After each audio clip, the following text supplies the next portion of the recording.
I'm back with former CIA covert operations officer, current CEO of Portman Square Group, host of the President's Daily Brief podcast, Mike Baker.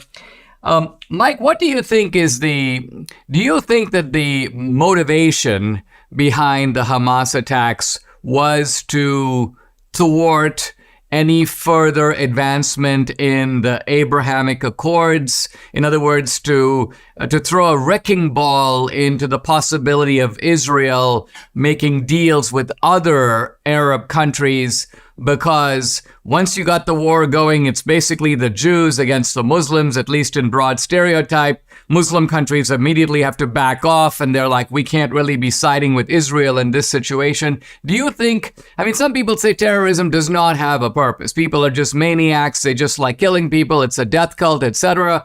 But presumably there is some strategic rationale behind it. Do you think this is what it is? I do. I think that was a great part of the thinking, but I think that, it took them a while to develop this operation. So there were other aspects of this, one of them being that they just, frankly, Hamas and their overlords, the Iranian regime, they want the end of Israel. So that's sitting there at 30,000 feet. But underneath that, in terms of, okay, well, what was the impetus? What were elements of that? I think you've hit it on the head. Look, the idea that the Saudis and Israel would normalize relations, that could and then influence other Arab countries to do the same because it brings stability and economic development to their countries, which they want. That also, underlying that, implies, there you go, Israel is a permanent structure. It has a right to exist.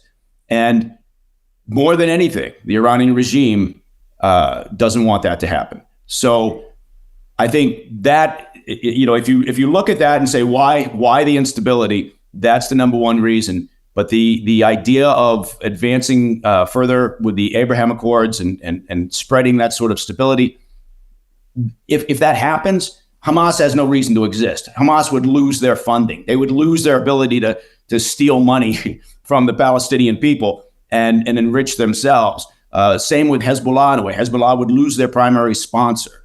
And so, yes, I think that had a big part to play in this.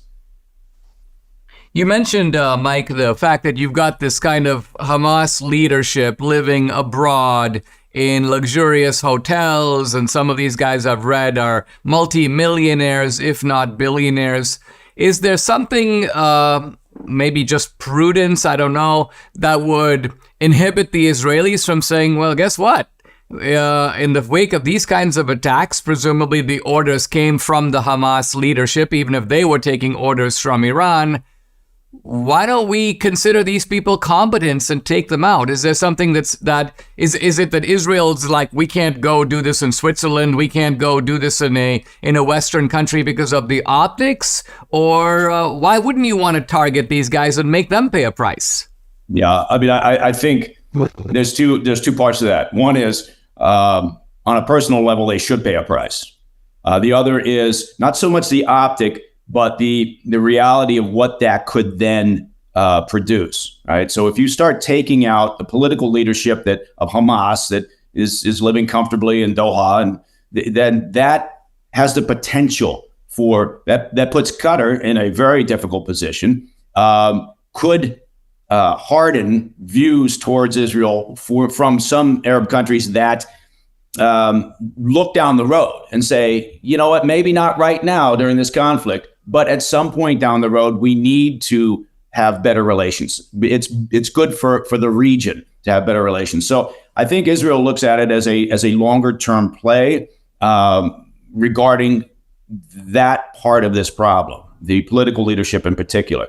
And the political leadership sitting over there stealing money, and it's different from the commanders and the military leadership of Hamas, which is embedded in Gaza. Right, so there is some tension between there, and intelligence still isn't pointing very clearly to how much information the political leadership had about what was about to take place on 7 October.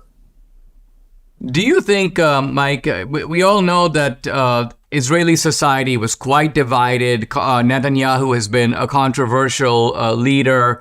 Some of the same divisions we see in the United States are also occurring in Israel, divisions also in the media.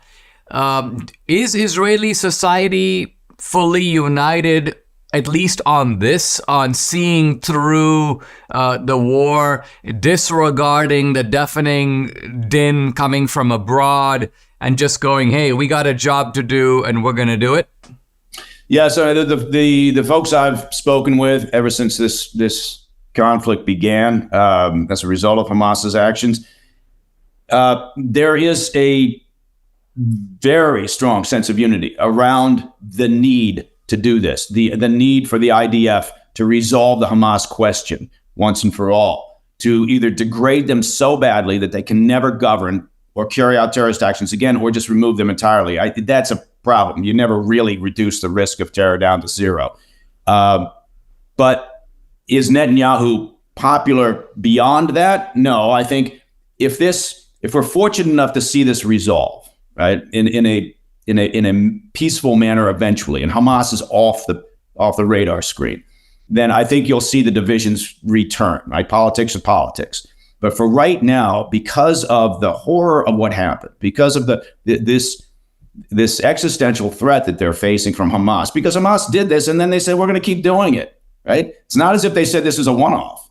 And I think what also unifies the people right now is the fact that, and I'll tell you, I'm surprised. I didn't know we had so many anti-Semitic bigots hiding under rocks, just waiting for an opportunity to pop up, right? Whether you're talking about college campuses or the streets of Paris or London or wherever.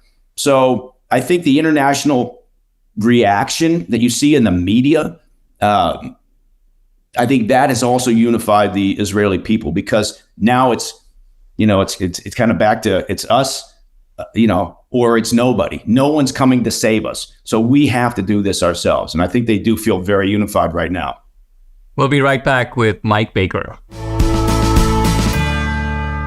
Debbie and I are on a really good health journey, but we still struggle to eat enough fruits, veggies, and fiber. Now, lucky for us, we discovered Balance of Nature, and there's no better way to get all your fruits and veggies plus fiber than with Balance of Nature. This is Balance of Nature's fruits and veggies in a capsule, so easy to take. Made from fresh whole produce, the produce is powdered after an advanced vacuum cold process, which stabilizes the maximum nutrient content. And this is Balance of Nature's Fiber and Spice, a proprietary blend of fiber and 12 spices for overall and digestive health.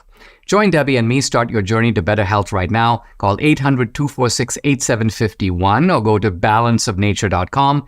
You get 35% off your first preferred order by using discount code America. Again, that's balanceofnature.com or call 800-246-8751. Get 35% off your first preferred order by using discount code America.